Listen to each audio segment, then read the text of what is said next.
Hello everyone, I am so excited to be bringing you some new content finally. I'm going to address something that has been a hot question on my Mach 1 video. Nope, Mach 2. And that is the grammar section. So I've got my whiteboard and I've got my pen ready. Essential tools of a VIPKID teacher. I hope you all will enjoy this new video quality. I have a new computer and I have my Manicam back up and running. I have a new background, which at this quality level, my screen is a little bit bigger than the VIPKID screen, so you see a little bit of the sides showing, and I'm still adding to the background, but this is my, new background for the new school year. I felt inspired by everyone's classrooms to kind of do my own. So I wanted to talk to you all about the grammar section of the Mach 2 Intermediate because it's difficult, right? We've all been there. We've gone through the slides, and I'm sure you've realized now that it's quite difficult. So I wanted to go through the grammar portion with you quickly so that hopefully to clear up some of the questions that you might have about Mach 2. So let's go through the questions that I've been asked about Mach 2, and let me answer some of those for you. I'm hoping that my audio and my mouth, they're not together. They were when I started the video, and now there's a slight delay. So if that's the way it is, that's the way it is. Let's just go ahead. Okay, so the grammar section, it starts out with a verb form that is going to. Okay? Going to. So you're telling your student, and you can just read this. It has a little teacher, and the teacher's saying it. When we want to talk about something we're doing in the future, we use going to. And it gives an example. And you can tell the student, can you read the example? And Meg is saying the example. Easy. And then you go to the next slide, which is several sentences that you can use to demonstrate. Okay, and the directions say to show the conjugation of the simple future tense, which is what we're using. You don't have to tell the student this is simple future tense. Really, you're just giving them tools to use the language appropriately. They don't need to be English experts. So what you're going to show them is that the verb be, which, as you know, becomes am or is, and the student at this level knows that be becomes am or is, but you can tell them, you can show them, be is am or is I am, he is or are, you are, they are, we are, am, is, or are, and you could even have a little chart or however you choose to write it out, and then you would say plus going and to play, to do, to work, to clean, the infinitive form of the verb, which you do not have to say all of those words. And if I was teaching this lesson, I would not say all of those words. So what I would basically do is say, student, when we are talking about something we will do in the future, we use am, is, or are going to express that. This is exactly what I would say.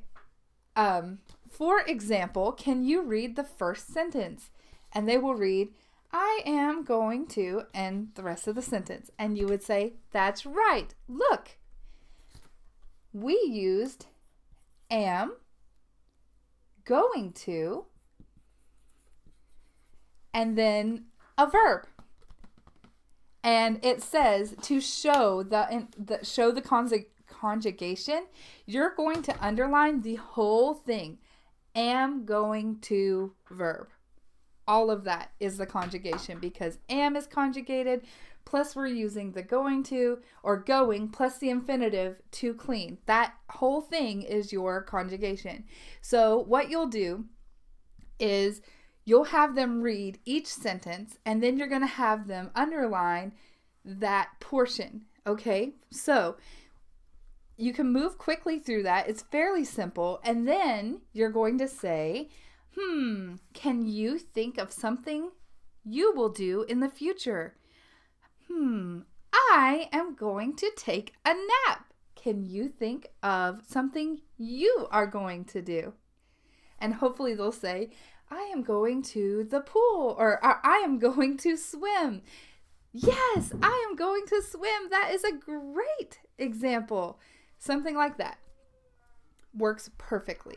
Okay, now the next part is going to be a past, present, future. And I would suggest that you have it either written down on paper or on little cards so that the student can pick. Just because when you're doing your mock class, you definitely want lots of props, okay? So, past, present, or future. Oh, which one?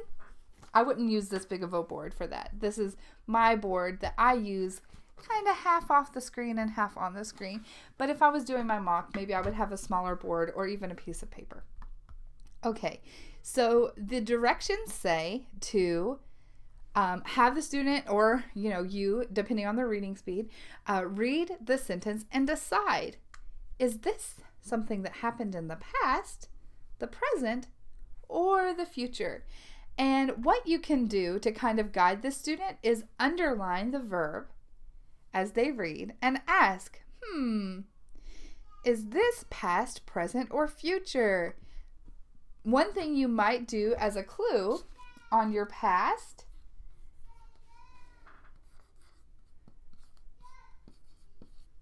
if they are not understanding, past has ed.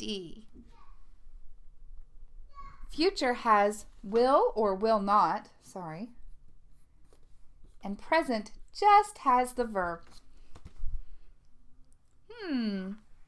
Look at this verb. Which one is it? Past, present, or future? That's right. Very good. So I hope you get the idea from that. That's a good way to kind of demonstrate those. And okay, so I just want to reiterate to you that the grammar section of this portion is not as difficult as I think you want to make it out to be. Basically, stay calm and read the directions and help guide the student through it. So on the next one, you're going to decide, and it's so funny, I just taught this lesson. You're going to decide whether or not the student should use is or are. Is or are.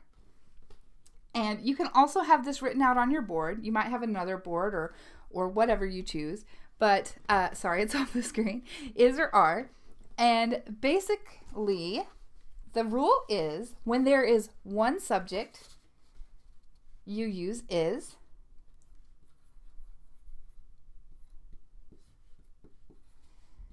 Two subjects, you use are. And so you can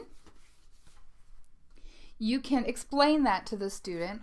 When a sentence has one subject, we use is. When a sentence has two subjects, we use are. Maybe write it on your board or just say it.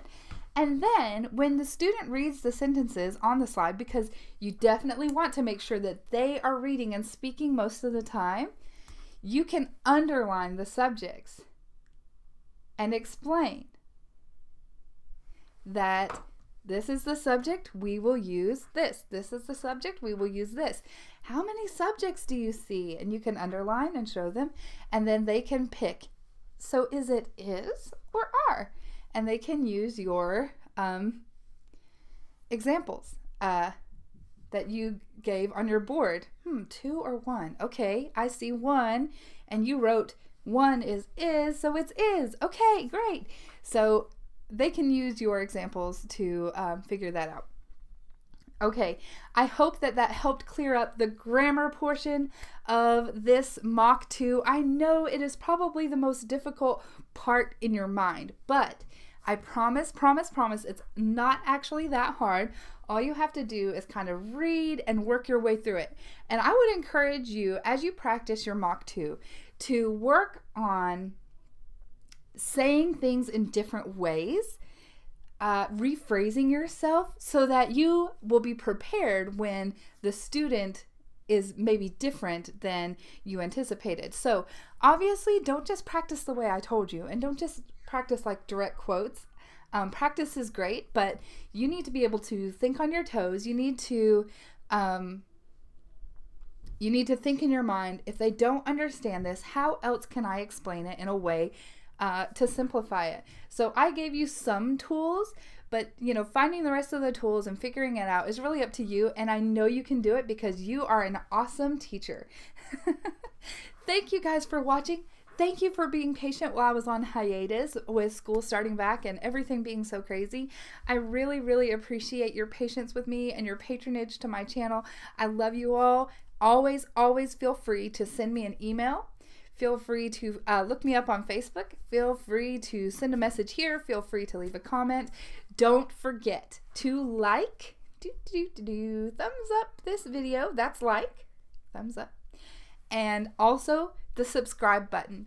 If the subscribe button is red, you have not subscribed, or you unsubscribed last time because I told you to subscribe and you subscribed again and you unsubscribed on accident, press that. If it's gray, do not press that. That is the unsubscribe button. I am happy to be your VIP kid guru. I will see you next time.